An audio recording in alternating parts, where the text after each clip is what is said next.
Hi, I'm back once again and I'm doing a geisha girl. You're just looking at the process of me drawing out the lines of her face. It's quite a difficult one because the model that I'm using is European. She's made up to look like a geisha girl because I quite like the photo, and she had much more of a Western shaped face which I'm more accustomed to drawing. It's important that you get your lines right at this point because the face is going to be completely whitened out, and you want to get this as accurate as you can because their faces are very much like a piece of sculpture, and you want to kind of get it as flawless as you can. I'm quite satisfied with that now, so I am just putting in the hair. The hair is quite elaborate, adjusting the neck and the collar of her clothes.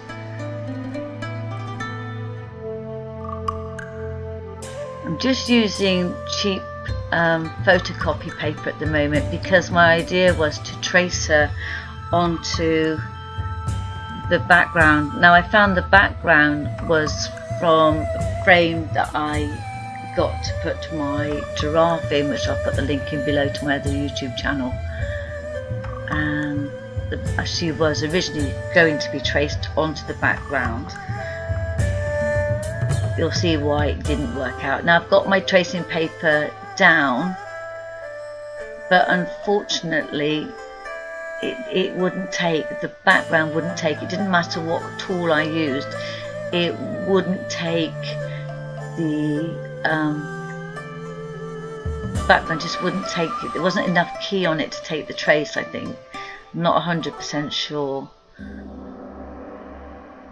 Anyway, I decided to do her on a piece of paper and then apply her to the background after I finished her.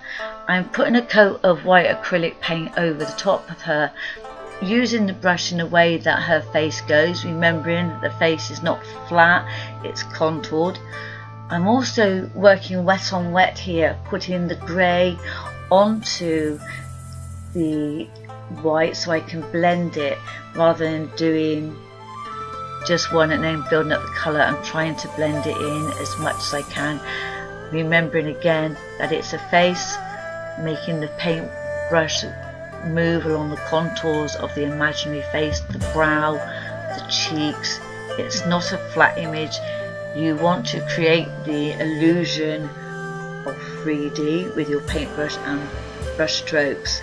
You may not think it's important, but actually it is, because it trains your hand to go the way of the face when you're drawing it. It enforces what you already know, or your brain thinks it knows.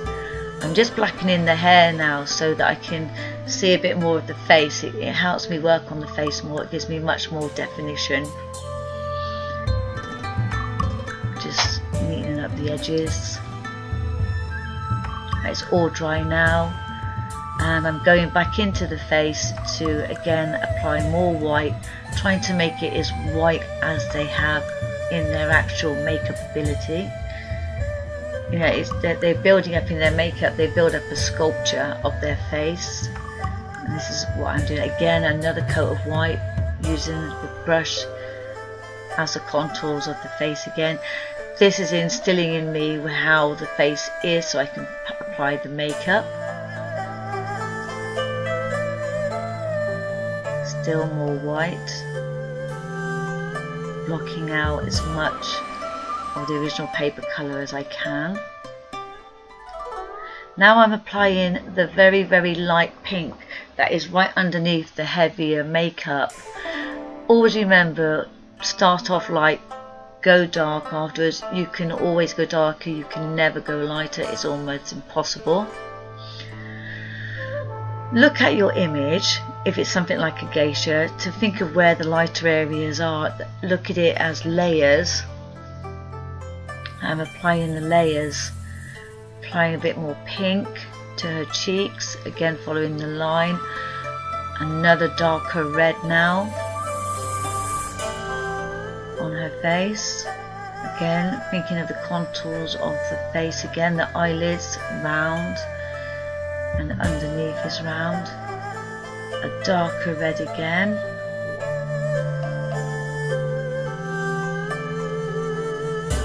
Blending it as I go because it's still quite wet. It's darker, a little bit darker again. Add a bit of brown to it to give it a bit more depth. Try and darken with a softer colour rather than black. Black isn't really a colour as such, but sometimes if you use a brown in a red, it'll give you a deeper red rather than a black. Putting more white on the cheeks to knock back some of the pinkness. And now I'm doing her lips as well with the same colours I've got on the eyelids, just to keep continuity.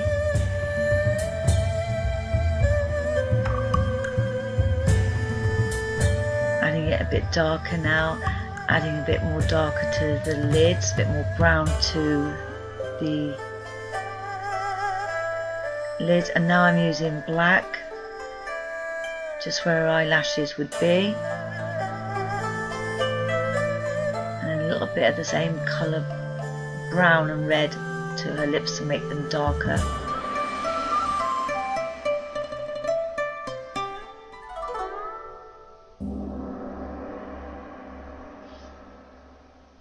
Adding a bit more white.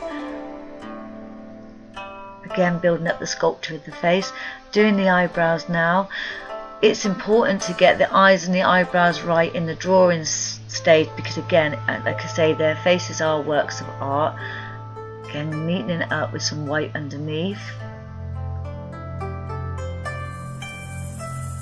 And again, putting more white on the face again, so I can see the contrast that's coming through, building up the layers.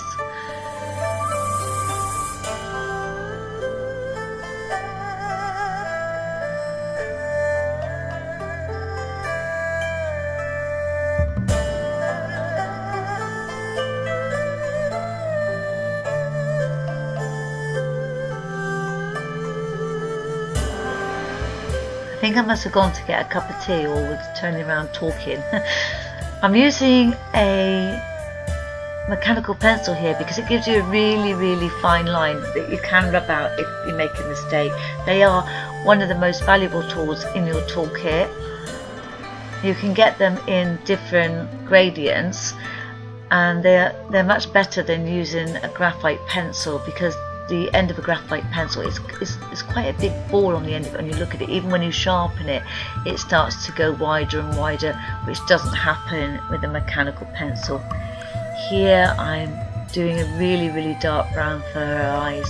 In the picture they almost look black. In fact, I would like them to be a little bit darker, but that's in retrospect. Again, backing with the mechanical pencil, outlining her eye, her nostrils.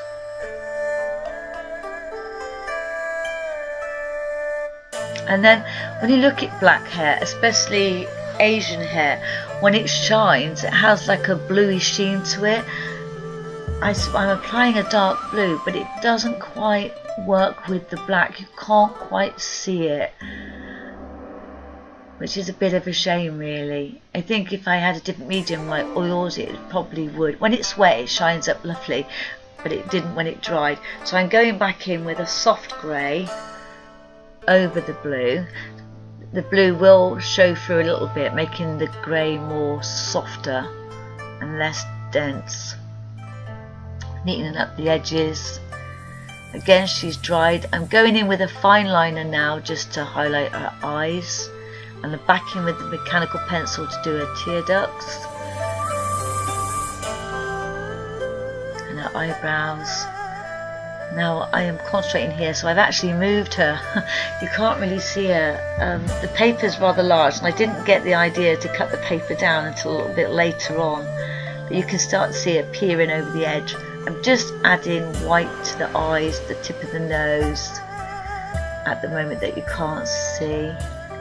I'm really sorry about that, but I will turn around in a minute and you will see her come to life. And again, adding a little Posca pen to the hair, but smudging it so it blends in, it's not a stark white line.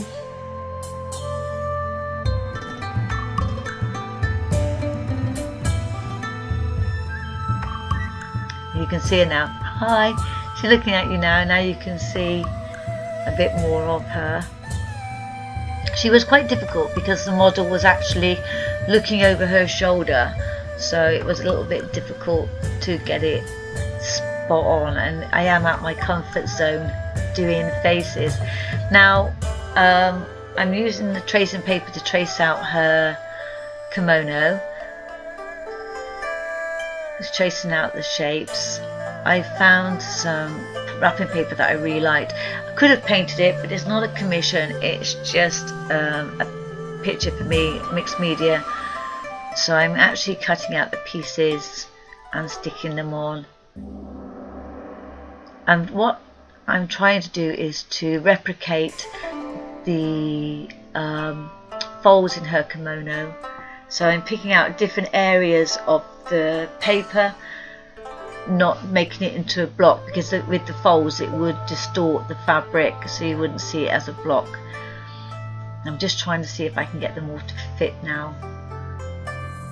Again, sorry you're out of shot, but in a few seconds I will pull her forward and you'll see me placing the pictures together, the pieces together, sorry.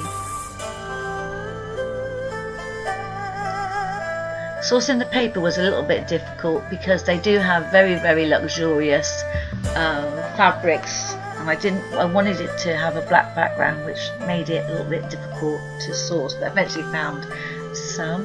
Now you can see me putting it all together. Just checking the bits, which I should have numbered, which I didn't. But hindsight, you know, I'm keeping it real, showing you how I struggled too. And to stick them down, I'm just using an ordinary glue stick just to stick them down.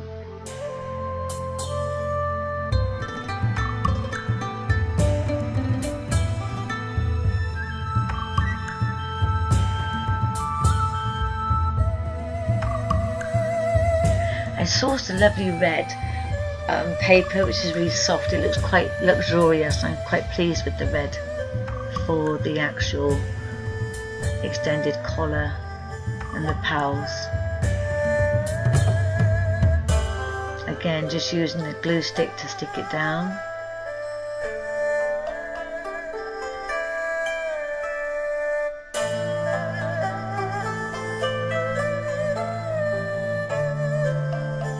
And now I've already sourced the flowers that I wanted to use. I wanted them to reflect the colour of the background. And so I've used lots of oranges, soft pinky and purple to also reflect her clothing. Found some found images as well for her decoration that goes in her hair. And these are lovely pansies that are going all the way down. I don't think they probably would have pansies in Japan. I don't know, they could do. But I just thought that again, they drew the hair, the kimono and the background together, which I'm really pleased about. I'm just using a little bit of white gel pen to tie the collage in with the paint. That's the background, just placing her. I just used Yes glue because it's the best to stick down with. It doesn't creep out the edges and ruin the background. It's a bit expensive but worth it.